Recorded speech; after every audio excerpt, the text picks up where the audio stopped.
pero na-pick up dun si Carl Easy. Ginamit yung Tordos para makatakas, pero nakashota dito ang Burmese Ghouls. Bren Esports, susubukan nila ito takasan, and Bren Esports, disiplina lang. Hindi na kailangan masyadong magbigay ng kills. Flapteezy, sobrang kunat. Uy, Flapteezy lumalaban, and Flapteezy buhay pa.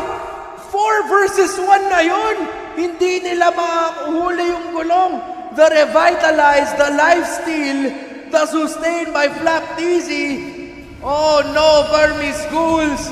Ako na to ni Flap. Sakit ang double marksman lineup nila, Rob. Alam mo bakit, Kuya Reptar? Bakit? It's all because this si Maybe getting the right target binangga. with this ejector. Pero ngayon, mukhang may bawi dahil si Ace yata ay mapipitas. Beautiful pick off there by Bren Esports. Few Lusty and Flapteezy. The combination, the connection is there. Sinipa dito yung bato. That's gonna be the kill on the Grok. 9-1 and 6. Hoy, pero yung bottom lane, nalagaan niya yan, Bren Esports. Yung Lord, or rather, yung turtle doon sa may bandang likod. Pero- Dahil si Carl TC, they're going in ngayon dito as Bren Esports. Trying to contest here, the turtle, na-reset na naman yon mga kaibigan. Dahil sa may bandang likod, mamamatay si Kid!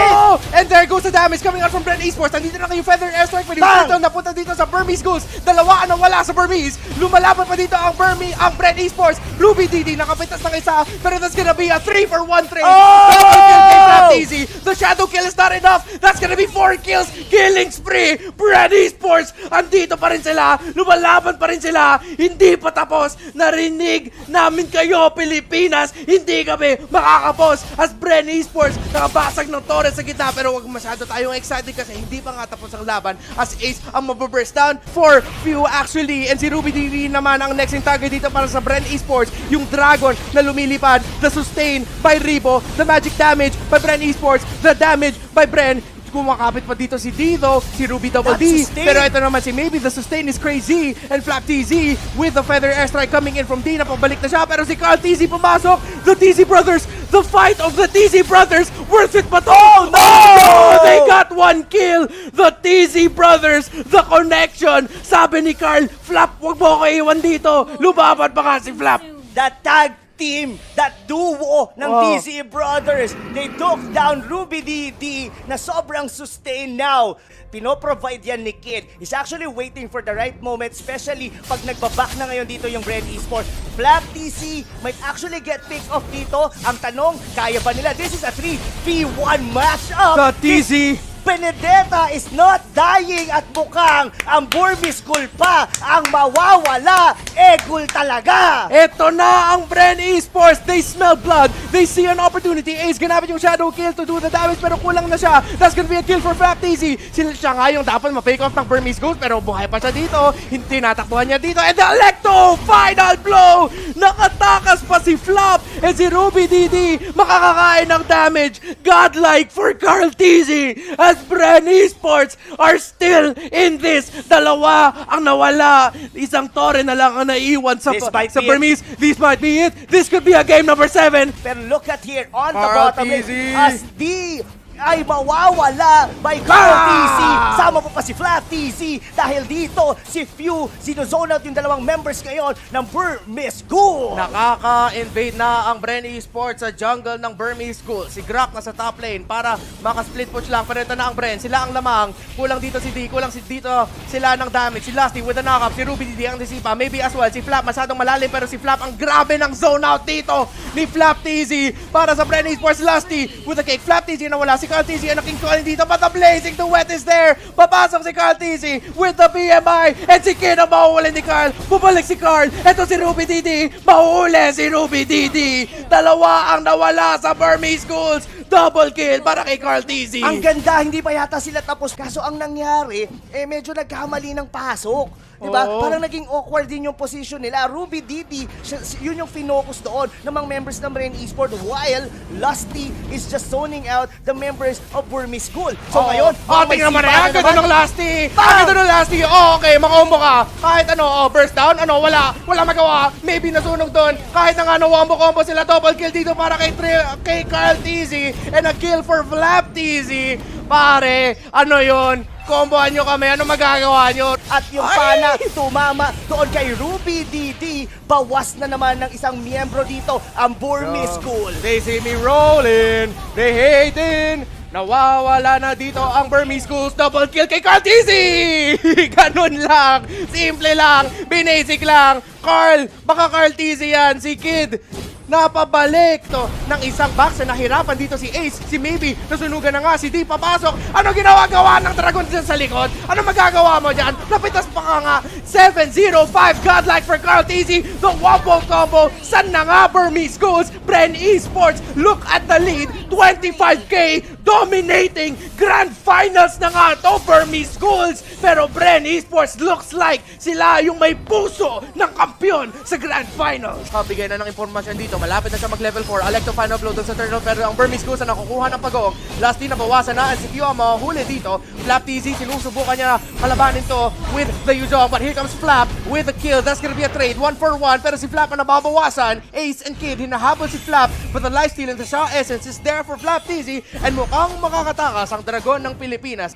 Gusto nila tapusin, Kuya Rob. Mukhang matatapos nga nila to, pero disiplinado naman ng mga tropa natin from Myanmar as they took down 2 base turret dito ng Bren Esports as the Lord is so healthy pa ngayon, Reptar, pero yung Fatal Link sa apat! Yan pa, nagamit dito, Few with the Electro Final Blow! Nawala dito sa Bren Esports, lumalaban pa, dumidepends na sila, pero yung damage dito ng Lord na masyado mataas, tatlo ang nawala sa Burmese Ghouls! The defense is successful! Bren Esports, muntikan na Burmese Ghouls!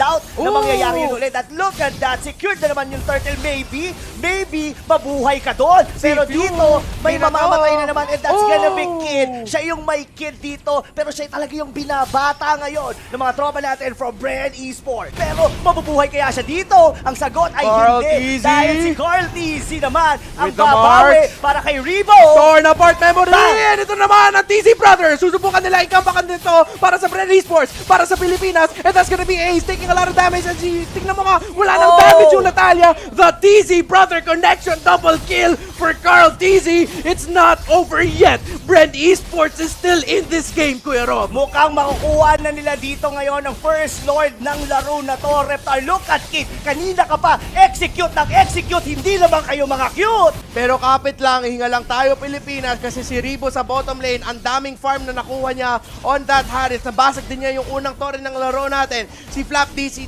nagsusustain dito. Ace and Maybe, ginagamit nila lahat para lang mapitas dito si Flap. And hindi makakatulong Oh! ata si Rebo, pero gulong, tumalon, at nakabalik pa nga si Flap TZ. Oh no, ang kunat ng gulong. Sa lapo-lapo, si Kid, nakita dito si Few, the dispersion, the rotation, the duality, 1 for 1, Few versus Kid, hadol ng mga kids versus the Kid of Burmese Ghouls, and mauulit dito si Few! The rotation by Ruby DD, at nakatakas pa nga dito si Kid with the power forward brilliance, pero shutdown naman para kay Flap TZ. Nakakaganti pa dito ang Bren Esports. 2 for 1 na ang lead ng torre natin, but ang Bren Esports wala pa sa talo, andito pa rin sila sa laban na to. Nung King's Calling as 2 heroes ng Bren Esports, talagang nagre-rely with the mobility with their dashes. Sakto yun, si Lusty at si Rebo yun. Pero si Carl TZ rito, mga kaibigan, still got the form as Kid is about to go down dahil si Ruby DD medyo na late ng konti. Ginamit niya para kay Flap TZ, pero isa lang ang nahuli niya. Si Lusty nandun sa likod. Si Ruby D naman ang mahuhuli dito. Ruby Double D ang nahuli, and he goes down. 3 kills para sa Bren Esports. Maybe ba nga? Double kill para kay Rebo. Si D nag-dragon form, pero hipon pa yung dragon niya. Lumilipad pero walang magawa. Munti ka na nga maabisal araw dito ni Ace. At si Few lumalaban. Si Ace yung aso. Boom! Sa pool, sa muka. Hindi maubos yung mga resources. Pero ito na, bakbakan na naman dito. Isa ang malaking bakbakan, si Kid papasok dito, si Few nababawasan na, pero Bren Esports lumalaban pa. That's gonna be a kill for Backshot. Flap TZ dun sa likod, si Rebo as well. Maybe yung target nila dito, Black Dragon form. Ito na si D. That's gonna be kill for Rebo. Dalawa ang nawala sa Burmese Ghouls, isa lang para sa Bren Esports. Meron tayong Claude as Bren Esports lumalapit dito. Mukhang may bakbakan, si Flap TZ ang mahuhuli. Si D nasa zone out, pero ito na yung Bren. Walang takot. D naka Black Dragon form, pero tignan mo naman yung damage na lumalabas sa Bren Esports. Mountain Shocker ginamit dito ng Burmese Ghouls as Bren Esports lumalaban pa rin. There goes the Fatal Links na ginamit na. Maybe could be up next. Mega kill para kay Rebo. Mega kill para kay Carl TZ. At tatlo ang nawala sa Burmese Ghouls. At malaki na nga ang lead dito ng Bren Esports. Dahil alam nila na pwede silang ma-pick off dito. It Oo. was Lusty all over Ah!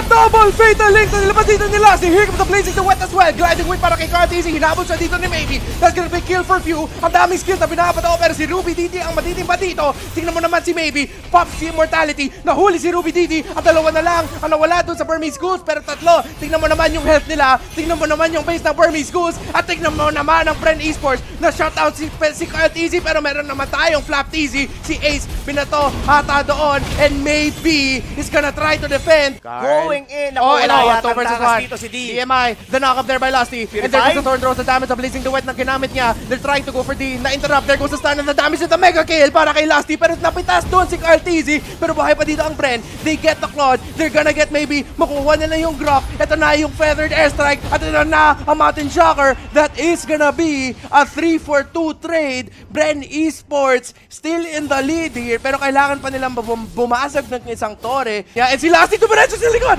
Pick off with Lusty. And the wombo combo. Nandito na si Ribo.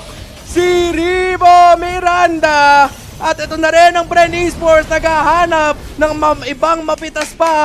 Lumalaban ang Bren, lumalaban ang Pinas. Beautiful combo and entry coming in. Pero nanoneutralize lang yon dahil si Ribo doon sa mabahay, uncontested yung kanyang farm. Pero dito si Platty, si under 3 members dito ngayon. Ang Dito na Bren. Burmese Goose. Yung Sipa Sipa doon ni kay Ace. Lassie. Pero nila pagka ng King's Calling, pero bali wala Double lang yun. kill! As a double kill na magagaling dito kay Few. May susunod pa nga yata. At yun ay si Ruby DD. But the Wild Charge will be enough to kill doon si Few. Pero may comeback kill yon. Bren Esports, ang ganda ng split push nila doon sa bottom lane. Again, Ribo, ginagawa niya lang ang trabaho niya, which is to split push Carl Tizzy under the tower. There goes the Thorn Throws and the godlike for Carl Tizzy. 7-0-3. Burmese Ghouls, ano ba yan? Carl Tizzy at Lusty. Yung lahat ng lead Reptar ngayon, nila Coral TZ, even with a godlike, ay wala Huli si na Kid. ngayon. Pero si Kid, yes, nahuli nga siya dito. Pero Reptar, yung Lord, buhay pa sa may bandang gitna. Mabubuhay pa naman dito yung dalawang members ng Bren Esports. Ang nakataas pa dito para sa Bren Esports.